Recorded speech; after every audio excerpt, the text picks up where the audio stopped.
ትንቢተ ኢሳይያስ ምዕራፍ 45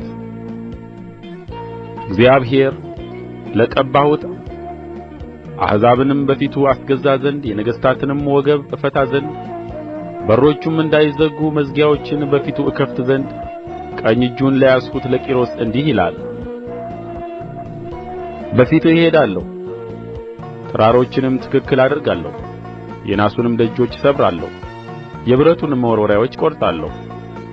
በስምህም የምጠራህ የእስራኤል አምላክ እግዚአብሔር እኔ እንደ ሆንሁ ታውቅ ዘንድ በጨለማ የነበረችውን መዝገብ በስውርም የተደበቀችውን ሀብት እሰጥሃለሁ። ስለ ባሪያዬ ስለ ያዕቆብ ስለ መረጥሁትም ስለ እስራኤል ብዬ በስምህ ጠርቼሃለሁ። በቁልምጫ ስም ጠራሁህ፣ አንተ ግን አላወቅኸኝም። እኔ እግዚአብሔር ነኝ፣ ከእኔም ሌላ ማንም የለም፣ ከእኔም በቀር አምላክ የለም። በፀሐይ መውጫና በምዕራብ ያሉ ከእኔ በቀር ማንም ሌላ እንደሌለ ያውቁ ዘንድ አስታጠቅሁ። አንተ ግን አላወቅኸኝም። እኔ እግዚአብሔር ነኝ፣ ከእኔም ሌላ ማንም የለም። ብርሃንን ሠራሁ፣ ጨለማንም ፈጠርሁ። ደኅንነትን እሠራለሁ፣ ክፋትንም እፈጥራለሁ። እነዚህን ሁሉ ያደረግሁ እግዚአብሔር እኔ ነኝ። እናንተ ሰማያት ከላይ አንጠባጥቡ፣ ደመናትም ጽድቅን ያዝንቡ። ምድርም ትከፈት፣ መድኃኒትንም ታብቅል፣ ጽድቅም በአንድነት ይብቀል። እኔ እግዚአብሔር ፈጥሬዋለሁ። ከሠሪው ጋር ለሚታገል ወዮለት! በምድር ሸክላዎች መካከል ያለ ሸክላ ነው። ጭቃ ሠሪውን ምን ትሠራለህ? ወይስ ሥራህ እጅ የለውም ይላልን? አባትን ምን ወልደሃል? ወይም ሴትን ምን አማጥሽ ለሚል ወዮ! የእስራኤል ቅዱስ ሠሪውም እግዚአብሔር እንዲህ ይላል፣ ስለሚመጣው ነገር ጠይቁኝ፣ ስለ ልጆቼና ስለ እጄ ሥራም እዘዙኝ። እኔ ምድርን ሠርቻለሁ፣ ሰውንም በእርስዋ ላይ ፈጥሬአለሁ። እኔ በእጄ ሰማያትን ዘርግቻለሁ፣ ሠራዊታቸውንም ሁሉ አዝዣለሁ። እኔ በጽድቅ አስነሥቼዋለሁ፣ መንገዱንም ሁሉ አቀናለሁ። እርሱ ከተማዬን ይሠራል፣ በዋጋም ወይም በደመወዝ ሳይሆን ምርኮኞቼን ያወጣል ይላል የሠራዊት ጌታ እግዚአብሔር።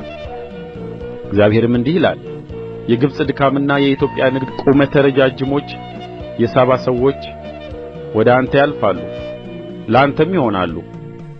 እጆቻቸውም ታስረው ይከተሉሃል፣ በፊትህም ያልፋሉ። ለአንተም እየሰገዱ በእውነት እግዚአብሔር በአንተ አለ፣ ከእርሱም ሌላ አምላክ የለም ብለው ይለምኑሃል። የእስራኤል አምላክ መድኃኒት ሆይ፣ በእውነት አንተ ራስህን የምትሰውር አምላክ ነህ። ሁሉም ያፍራሉ ይዋረዱማል፣ ጣዖታትንም የሚሠሩ በአንድነት ወደ ውርደት ይሄዳሉ። እግዚአብሔር ግን እስራኤልን በዘላለማዊ መድኃኒት ያድነዋል።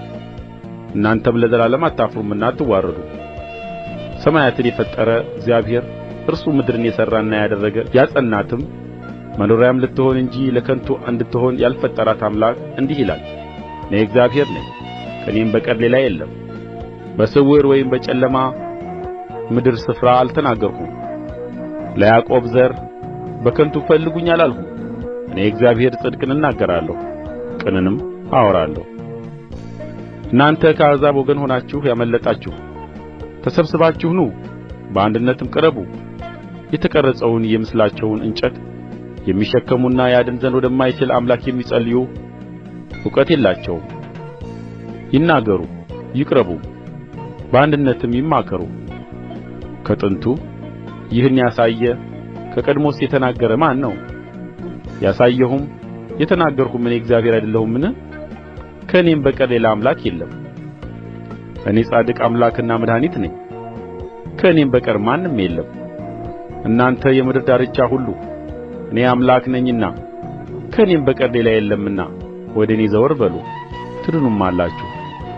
ቃሌ ከአፌ በጽድቅ ወጥታለች አትመለስም። ጉልበት ሁሉ ለእኔ ይንበረከካል፣ ምላስም ሁሉ በእኔ ይምላል ብዬ በራሴ ምያለሁ። ስለ እኔም በእግዚአብሔር ዘንድ ብቻ ጽድቅና ኃይል አለ። ወደ እርሱ ሰዎች ይመጣሉ፣ በእርሱም ላይ የተቈጡ ሁሉ ያፍራሉ። የእስራኤልም ዘር ሁሉ በእግዚአብሔር ይጸድቃሉ፣ ይመካሉ ይባላል።